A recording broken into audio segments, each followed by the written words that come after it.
I wasn't supposed to be home that night, not by a long shot.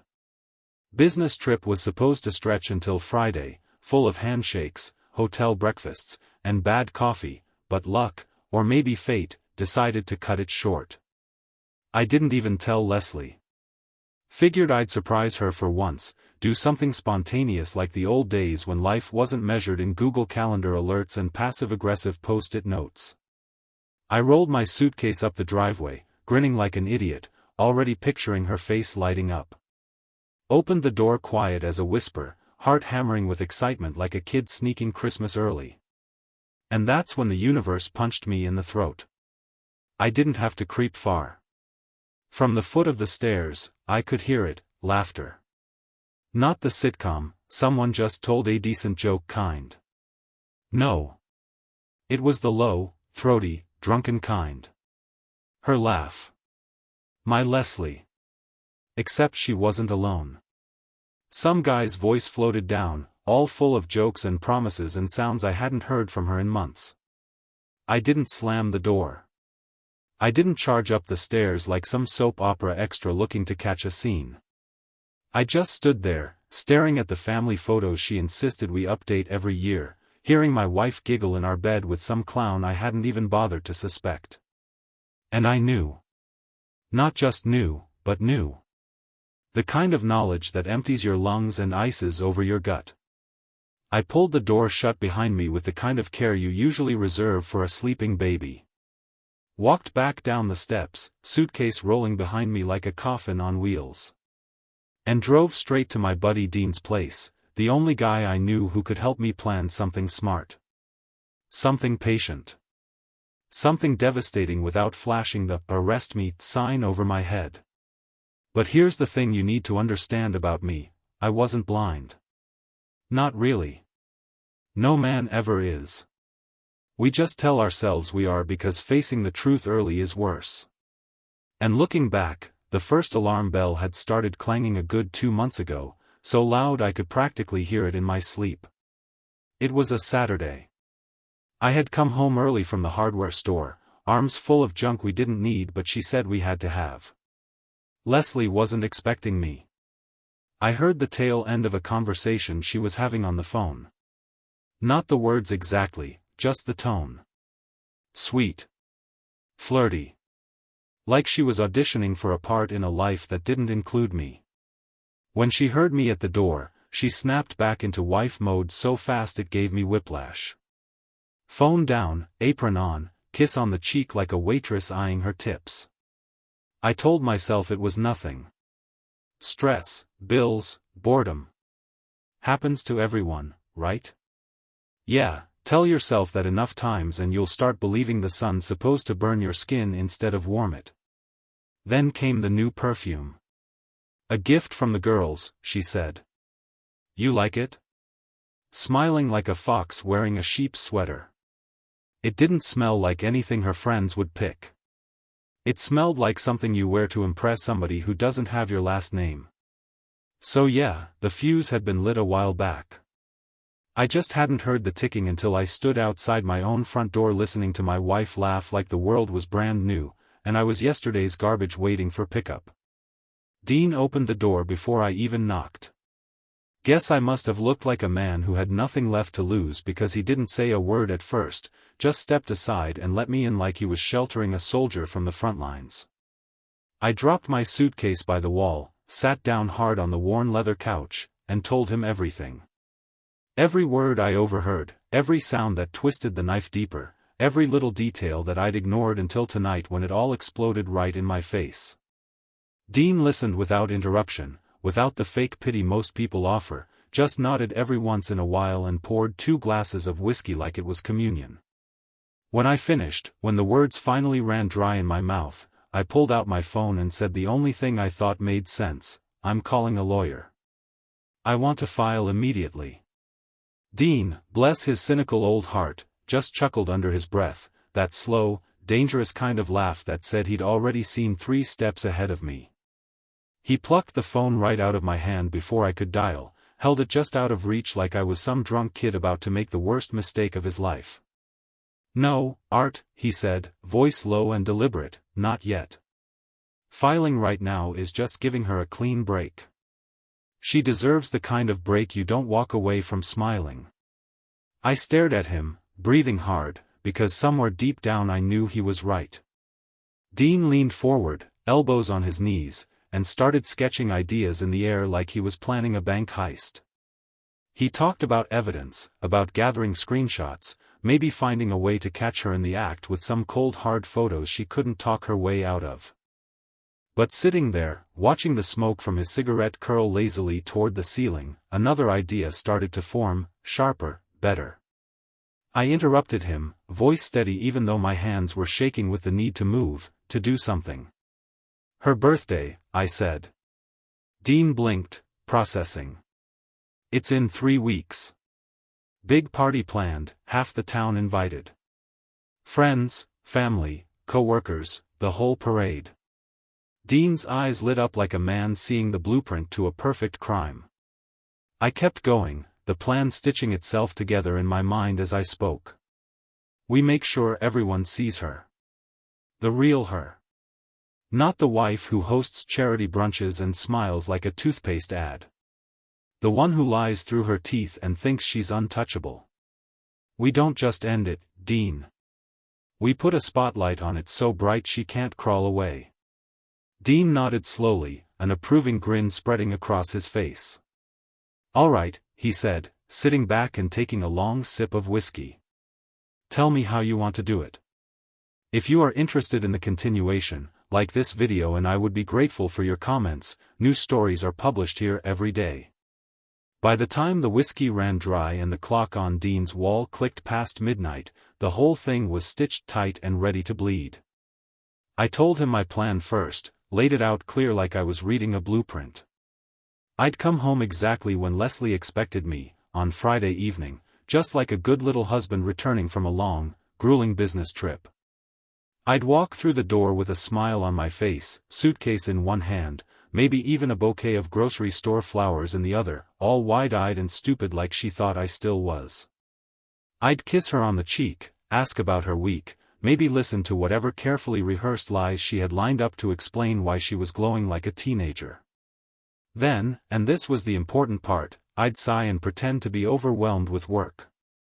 I'd tell her some half-believable story about deadlines piling up, about bosses breathing down my neck, and about how I needed to get right back out there to handle paperwork before Monday turned into a firing squad.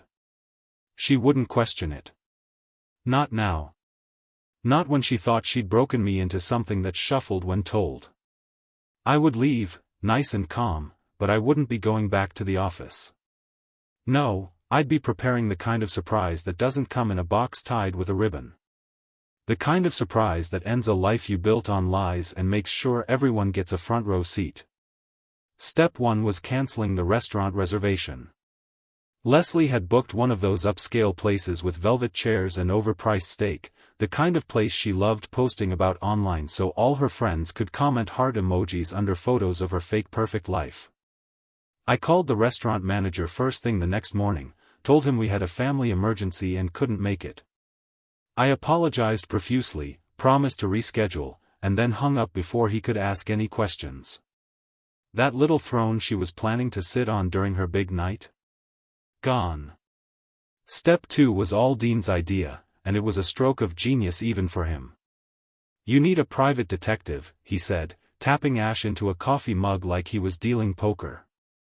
Not some wannabe with a cheap camera and a trench coat. You need someone professional. High-quality shots. Maybe even a little video if you're lucky. He pulled out his phone and started scrolling through contacts. I didn't even ask how he knew a guy.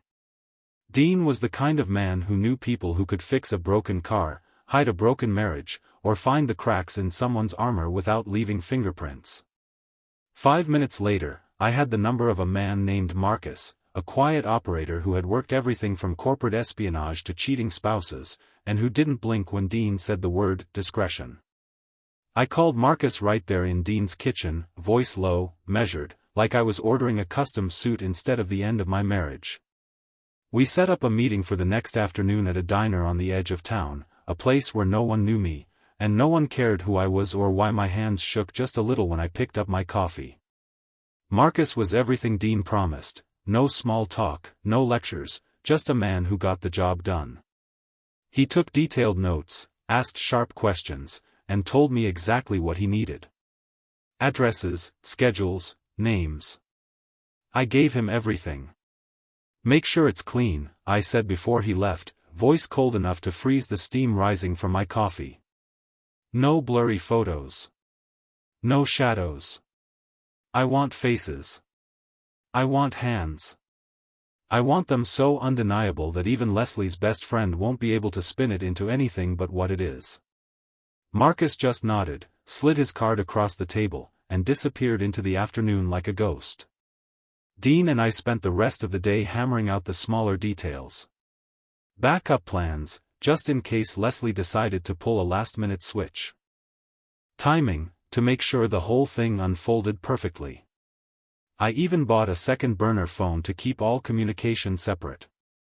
Everything was clicking into place faster than I could have hoped for, like the universe had decided it owed me a favor and was finally paying out. I came home that Friday just like we planned, suitcase in one hand, fake smile stretched across my face so tight it could have cracked, acting every bit the tired but happy man who had just returned from slaying dragons at work.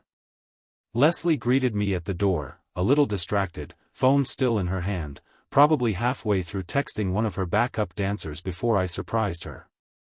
She gave me a quick hug, the kind you give your accountant when they find you a tax break, and asked how the trip went.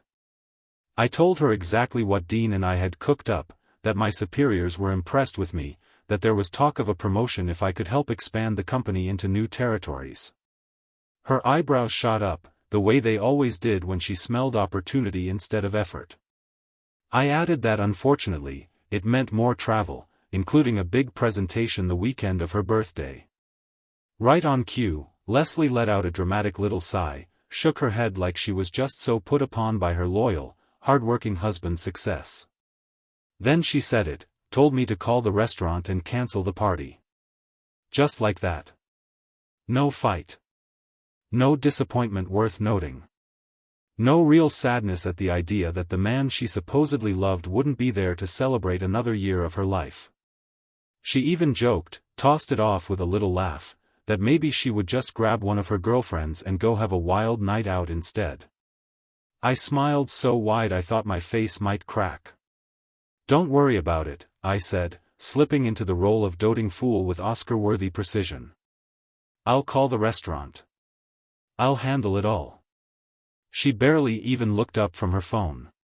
She just waved her hand like she was dismissing a butler and went back to whatever conversation was more important than me. The second she disappeared into the kitchen, I grabbed my own phone and got to work.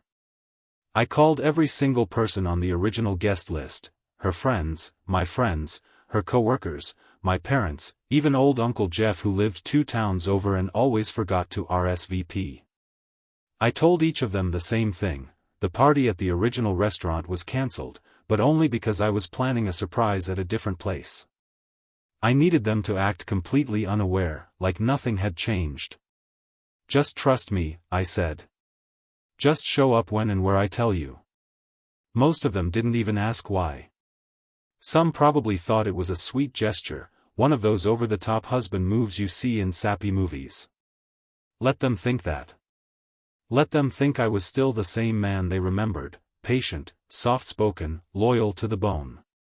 Meanwhile, Dean and Marcus were running their side of the operation like generals prepping for a siege. Marcus already had enough dirt on Leslie to pave the road to court, but the next few days were critical. Every text she sent to her little side project, every secret meetup, every second she thought she was fooling me was getting captured in crystal clear HD and uploaded to a secure drive. I didn't sleep much that week. Not because I was sad or heartbroken or even angry anymore. No, I didn't sleep because I was sharpening the blade, making sure no one, especially her, would ever forget what was coming. 6 days left. 6 days of pretending to be the proud husband setting up the perfect birthday surprise. 6 days of listening to her make plans behind my back, thinking she had already won, thinking I was still the fool she could walk all over without looking down. The final touches were all that stood between me and the end of this long, miserable chapter. Every move had to be perfect, every second had to be accounted for, because there would be no second chance once the first domino fell. Dean and Marcus were working overtime, bouncing between burner phones and coffee-fueled stakeouts, while I kept up my happy husband routine back at home. Leslie stayed busy texting under the dinner table, whispering excuses into her phone, floating through the house like she was the queen of a kingdom already crumbling under her feet. I smiled at all of it, nodded at all the right times, asked about her day like a man who didn't already know where she spent her nights. It was 3 days before her birthday when Marcus called with the kind of news that made the whole plan snap tight like a bear trap. "We got her," he said, his voice sharp, urgent. She texted him about meeting at a motel. "Wants it to be quiet. No friends, no fuss." Dean and I didn't waste a second.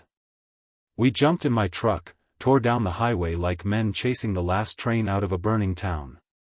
The motel wasn't the kind you see in travel magazines or family vacation blogs.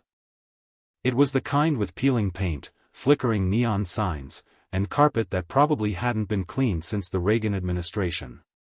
Exactly the kind of place where people went when they didn't want to leave a trail. Dean handled the talking.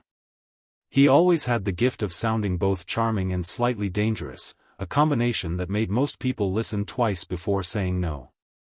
At first, the owner, a wiry man with a receding hairline and nicotine-stained fingers, shook his head.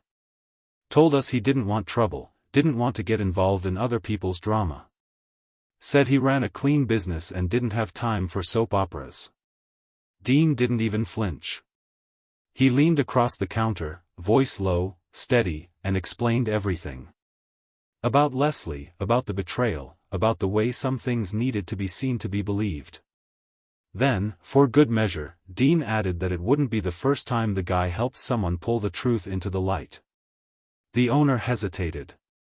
Wiped his hands on his jeans. Looked over his shoulder like he expected a camera crew to pop out and film his guilt. Then he muttered something under his breath and agreed. Said he had a room, one with a perfect angle toward the bed, one that already had a little security camera tucked behind the smoke detector, left over from a time when catching thieves was more important than catching cheaters. He said it wasn't exactly legal, but it wasn't exactly illegal either if you squinted hard enough. We slipped him a little cash for his trouble, more as a thank you than a bribe, and set the stage. Less than 2 hours later, Marcus had the footage. High quality, color, full audio. There was Leslie, all dolled up in a dress I'd never seen before, giggling like a schoolgirl as she dragged her little side project into the room. There was no doubt, no way to spin it, no desperate sob story that could erase what was caught on tape. It was all there. Every whisper. Every laugh. Every kiss. I didn't watch all of it. Didn't need to. Marcus set the laptop down in front of me at Dean's kitchen table, gave me a look that said he was sorry without having to say the words. I clicked through just enough to see her face, to hear her voice. The same face that used to light up when I walked through the door after a long day, now lighting up for someone else without a second thought. I leaned back in the chair, exhaled slowly, and closed the laptop with a click that echoed in the quiet room. "Tomorrow," I said, my voice calm, steady, as cold as the whiskey sitting untouched at my elbow. "It all ends tomorrow." Dean didn't say anything. He didn't have to. He just nodded once, that slow, heavy nod you give a man who's about to walk into the fire not because he wants to, but because there's no other way out. I left his place that night with the video tucked safely in my jacket, the final nail in the coffin already hammered halfway home. At the house, Leslie was asleep when I got in, sprawled across the bed like she hadn't a care in the world. I stood in the doorway for a minute, watching her breathe, wondering if she had ever really been the woman I thought I married or if that was just another mask she wore until something shinier caught her eye. Either way, it didn't matter anymore. Tomorrow, the mask would come off. Tomorrow, everyone she had ever fooled, lied to, smiled at through gritted teeth, would finally see her for who she really was. I went to bed in the guest room, locked the door behind me, and for the first time in months, slept like a man with nothing left to lose. Morning came, crisp and clear like the universe was making sure nothing could cloud what was about to happen. I kissed Leslie on the cheek, smiled like a man about to close the biggest deal of his life, and told her I was heading out for my big business trip, the one that would secure our future and maybe even a new title on my office door. She waved goodbye with barely a glance, already busy texting on her phone, probably making plans she wouldn't get to enjoy. I drove just far enough down the block to be out of sight, then circled back and parked where she wouldn't notice. The restaurant was ready, the guests were already in place, confused but excited, thinking they were about to witness a birthday surprise for their perfect little Leslie. Marcus had the video equipment set up, tucked neatly into the corner, ready to play with a single touch. Dean was already inside, making sure every piece of evidence was laid out like a general preparing for battle: photographs, printouts, the video file, and the divorce papers signed and dated. At exactly 7 o'clock, Leslie arrived, arm wrapped around her lover's waist like she didn't have a care in the world. They paused just outside the door, laughing, whispering, kissing, and right at that second, the crowd inside burst out from behind the tables, shouting, "Surprise," and clapping like fools. But the clapping stopped almost immediately. The sight of Leslie locked in a passionate embrace with a man who wasn't her husband froze the entire room into silence so deep you could hear the birthday balloons sway against the walls. Her mother gasped so hard she dropped her purse, staggered backward, and fainted dead away onto the floor. Her father roared like a man who just saw his entire bloodline insulted in public, fists clenching at his sides, face red enough to shame a fire truck.